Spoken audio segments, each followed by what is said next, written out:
What if I told you that trying to learn faster the usual way is the thing actually slowing you down? Think about all the hours you shove into studying, the endless highlighting, the guilt when you don't feel productive. That guilt is not proof of laziness. It's a signal your brain is being forced to run like a machine it's not built to be. Stick with me for the next 10 minutes and I'll show you a smarter way.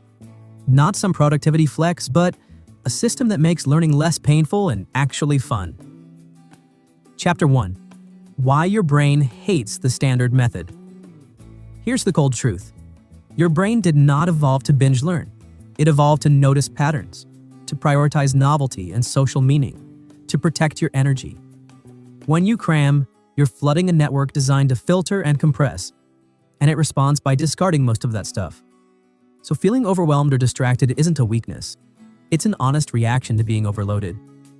That means the first change you need to make is to stop treating the brain like a hard drive and start treating it like a living system that needs clear, meaningful signals to prioritize what matters.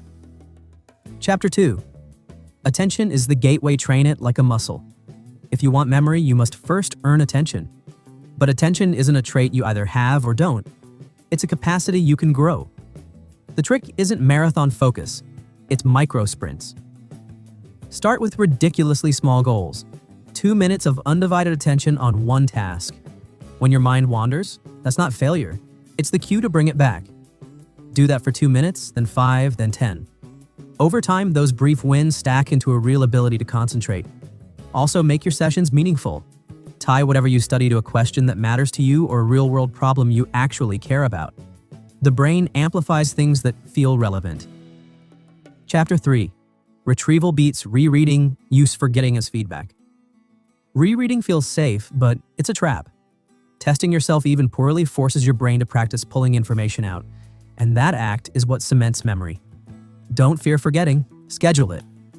Learn something, then try to recall it an hour later. Then again the next day, then a few days later. Each time you struggle to remember and then succeed, the memory gets stronger. Think of forgetting as a diagnostic light. It tells you what needs more work. And instead of highlighting entire pages like a panic attack, explain the idea to yourself in one sentence. Then try to teach it out loud like you're narrating a short clip. That tiny friction is where durable learning lives. Chapter 4. Build a personalized learning blueprint. Stop copying someone else's routine. Find your power hour by tracking when you feel sharpest for a few days. Protect that hour like it's your mental VIP pass. No phones, no hungry thoughts. Just one clear objective. Break big topics into manageable chunks that fit into micro sprints, and use active recall after every chunk. Pair practice with context switching. Study in slightly different spots or with a small change in posture so your brain doesn't anchor memory to one exact environment. Finally, make a simple review loop. Immediate check after an hour, a quick recall the next day, and a low-effort revisit a week later. That loop turns fragile facts into stable understanding. Real example. You want to learn 20 new concepts for a video script. Don't memorize 20 bullets. Spend 10 minutes identifying the core question each concept answers. Do 2-minute focus sprints to summarize each answer in a single sentence.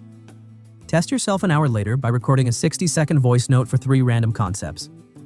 The next day, pick 5 and explain how they connect. That pattern beats cramming every time. Chapter 5. Habits over motivation. Design for momentum. Motivation is a mood. Habits are a system.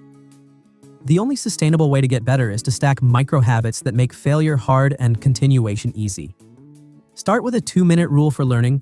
Use a single headline question to frame every session, and give yourself one tiny win before you leave. Celebrate that tiny win. Over weeks, you'll notice your focus capacity rising and your resistance decreasing. That's compounding working quietly in the background. Conclusion. Start today, no grand pledges needed. The point isn't to become a study monk overnight. It's to redesign how you approach learning so the brain works with you, not against you.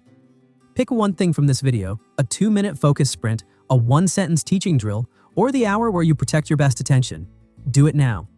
Close your laptop, set a 2-minute timer, and try explaining one idea from your to-do list out loud.